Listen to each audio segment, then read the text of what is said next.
Welcome to a foggy, kind of cloudy Comanche County, Kansas. I am on the kind of northwestern corner of the county to start the day. This is actually called Common Road because Kiowa County is on this side of the road and Comanche County is right there. And so this is where we're going to start the day. I'll show you a map. We'll explore around. Comanche County only has 3 towns that are incorporated. And other than that, there's basically a bunch of ghost towns or places that used to have post offices. So we're going to explore around and try to find as many as we can. I've never really explored much around here before, so a lot of this will be new to me, and let's see what we can find and learn about the history.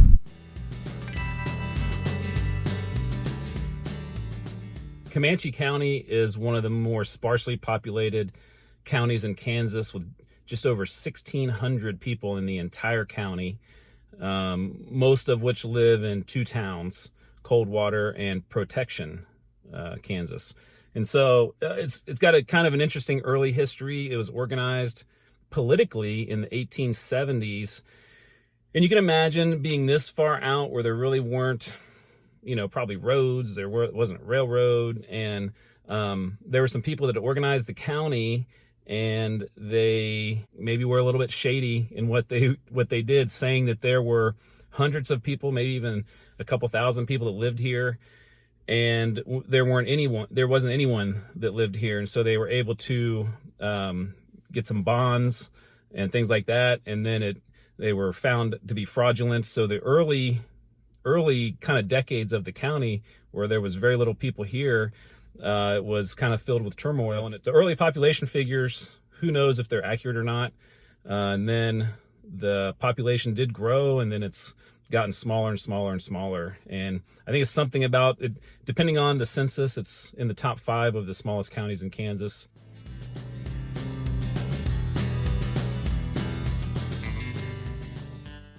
Our first stop kind of along the way is where maybe a couple towns used to be.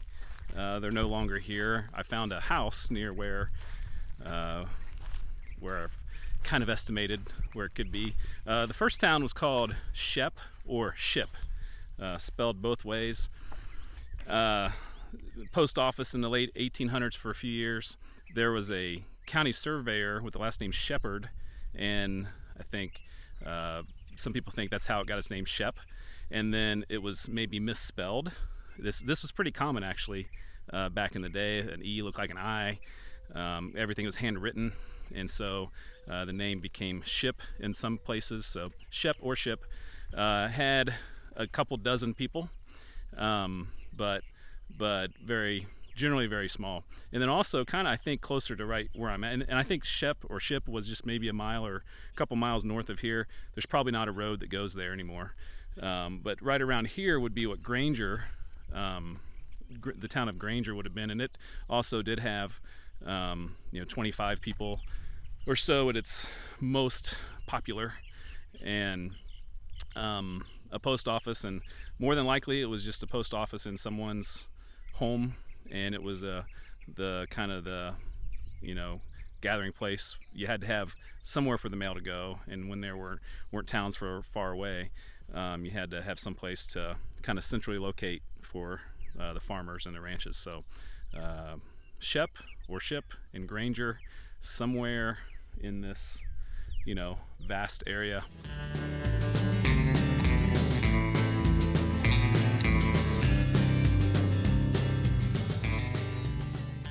We've now got to the location of Vaughn, and still haven't found very much so far. Vaughn was maybe a post office for a few years in the late 1800s. The postmaster was a blacksmith, and so it's possible that the town wasn't much more than his little business. And obviously a blacksmith was very, very important in a place like Comanche County in the late 1800s. So he was probably owned a ranch and was good enough to be a blacksmith to help people that were coming through the area. We finally got off some pretty rough dirt roads and have found some pavement. I'd say if you're following me on the map, you would definitely want four-wheel drive, especially if it's rained recently, which it has here. So we're getting close to an actual town.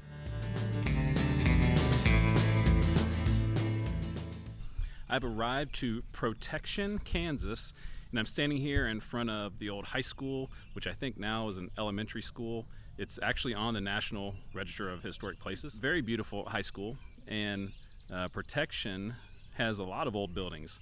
I'm not going to do a whole long video here. Maybe someday it'll be a Small Town USA video, but I'll show you a few of the old buildings downtown, and maybe we'll take a little drone shot as well. Protection does have some interesting history, though. The name, it's an unusual name, and it came from people in this area were supportive of some protective tariffs in the 1884 presidential election between James Blaine and Grover Cleveland. Blaine was a Republican that believed in these tariffs, and Grover Cleveland was a Democrat who was more for free trade, and the people here were supporting that in 1884, and that's kind of when the town was getting organized, and so they called it Protection, Kansas. Another fun fact of Protection, Kansas was that in 1957 it became a nationally known place.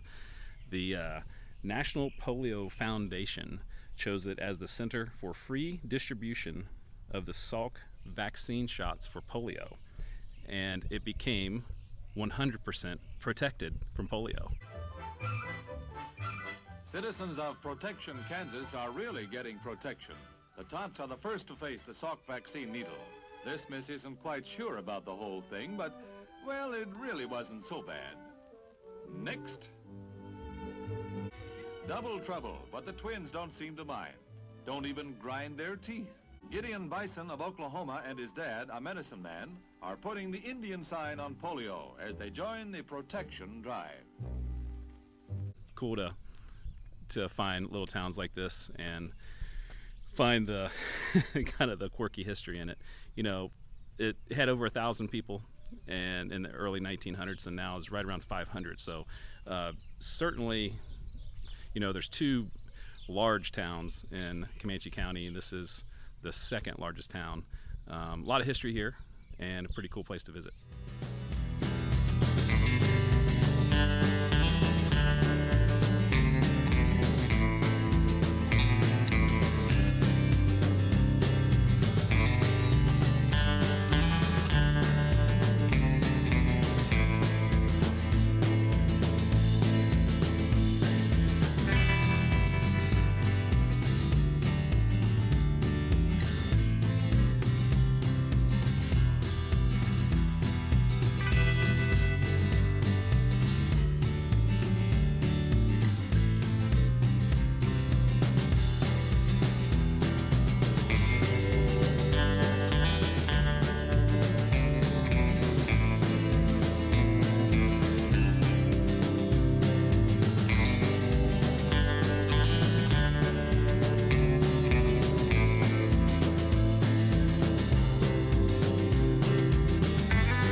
At this intersection, this is where my map says the ghost town of Comanche was located. It says that it was on or near Calvary Creek. Most towns were on creek, river, you know, so they had a kind of, you know, access to water.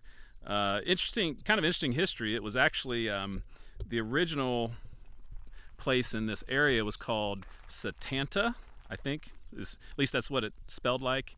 It had a post office for a year, and then the post office moved here, and they set up a town. Post office only lasted about 4 years, but they did have a newspaper here for a couple years. And you know, on some maps it's been you've also named as Comanche City. I saw an old map from the, I think, 1890s where it was named Comanche City. But Comanche City, Satanta, even I've read that maybe it was referred to as Nashville at some point. So, but by 1905 it was vacated, and now there's nothing left that I'm aware of. So maybe, obviously it was named after the county. Maybe originally they kind of had some ideas that this could be a county seat, or certainly a larger town that it became. But it is, we are way down some dirt roads, and it is very, very beautiful. Obviously it's a cloudy day, so not able to really see the beauty of this area. It's very wet. It's rained quite a bit here recently. But we're in the kind of far southwest corner of the county. We're only a few miles down the road from Oklahoma. So yeah, very, I guess you could say, desolate place. That I've seen a couple houses along the way, but mostly it looks like this.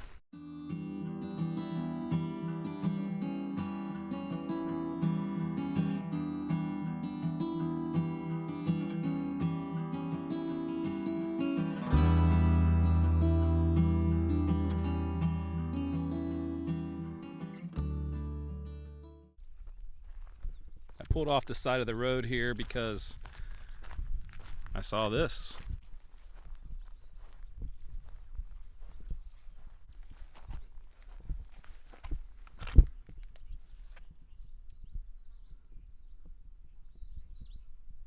Even though I go and see a lot of old buildings, I'm not an expert about how old things are just by looking at them.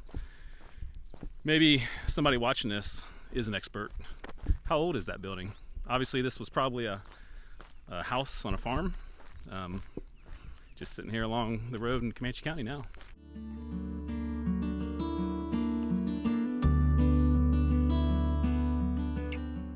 We have come upon the community of Buttermilk and have found something.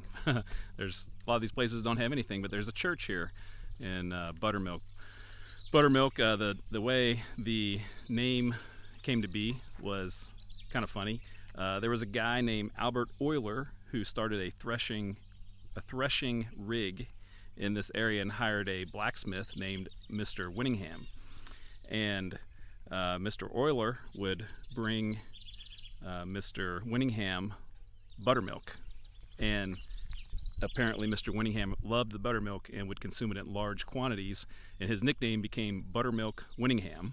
And so the community became named Buttermilk after the blacksmith.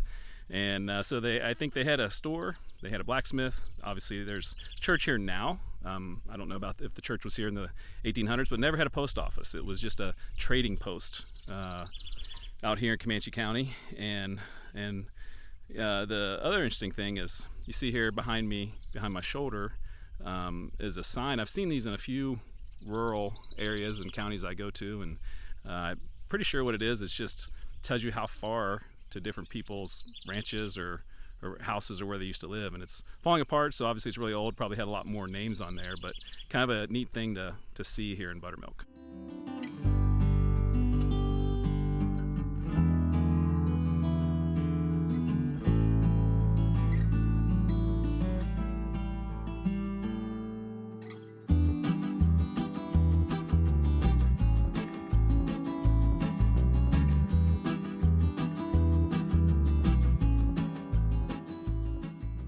I am in where the ghost town of Avilla kind of used to be in this area. We're not far from Buttermilk where we just stopped. But on the map there's an Avilla cemetery that I was hoping to find and didn't find it, although I did fly my drone over across this field and maybe found where it could have been. Hard to see on the drone, but there's nothing left of the town, and the cemetery was the only trace I was hoping to find. And there's no road to get there, so it's kind of where I saw a road could lead into it. It's just kind of covered in grass, and I certainly wasn't going to go through there. But Avilla actually was battling to be the county seat in 1880s, and it had about 300 people lived in Avilla, and they had 2 newspapers, and so it was quite a little town. And a lot of the time back in the day, those newspapers were there to kind of try to promote the town and to try to get people to move there. And so often they would build it up maybe more than it was. But 2 newspapers and stores and businesses, and then had a post office for a little over a decade.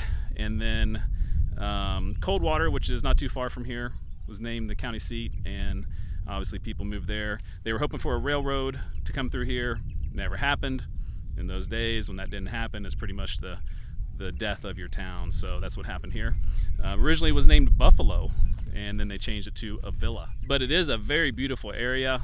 I definitely got some cool drone shots across the fields here, and it's just wide open and cool part of Comanche County.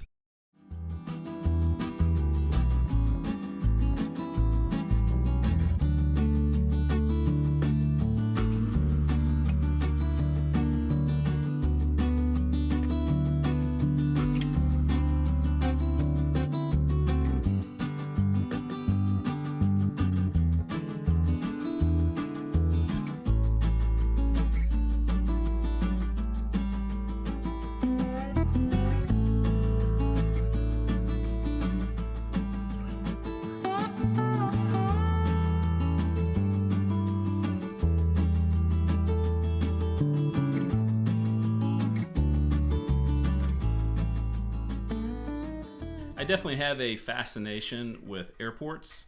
I have flown in or out of almost 100 airports in my life, and I try, whenever I travel, to go to places I've never been, in different airports I've never been to.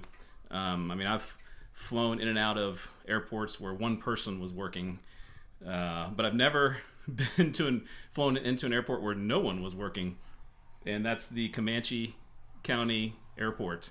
I think that, most counties have an airport, probably for emergency use, if anything. And this is the airport for Comanche County. And it's fascinating that you can just, it's unattended. So there's a book here that people write in themselves. They write in when they took off, when they landed, what the reason was. There were different reasons, like a trip for pheasant hunting, or maybe there was like a pickup for a medical reason. And and one of them I saw, it was just to use the restroom. They stopped here to use the restroom. And it's about 3 years worth of, landings and takeoffs on one piece of paper. So obviously the airport doesn't get used that much, but it's still in good shape. It's a nice airport, and maybe it gets used more often and people don't write things down, but nice little office. You come by and stop in, and all kinds of information about aviation here. So I would love to fly in and out of Comanche County Airport someday. I doubt that it'll happen, but maybe someone out there has done that, and they can write in the comments what that experience was like.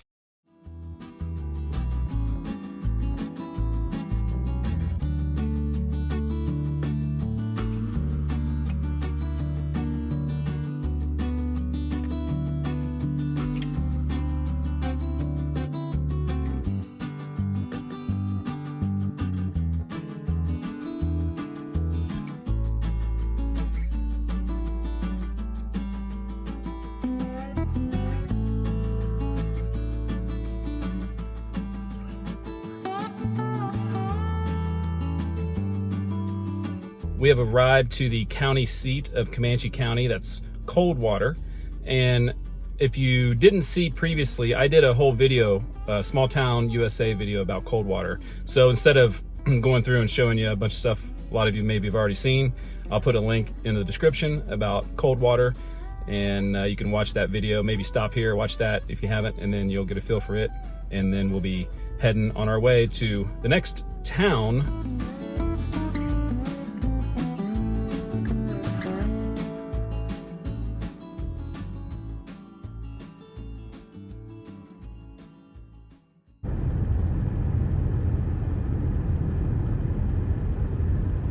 We have arrived to the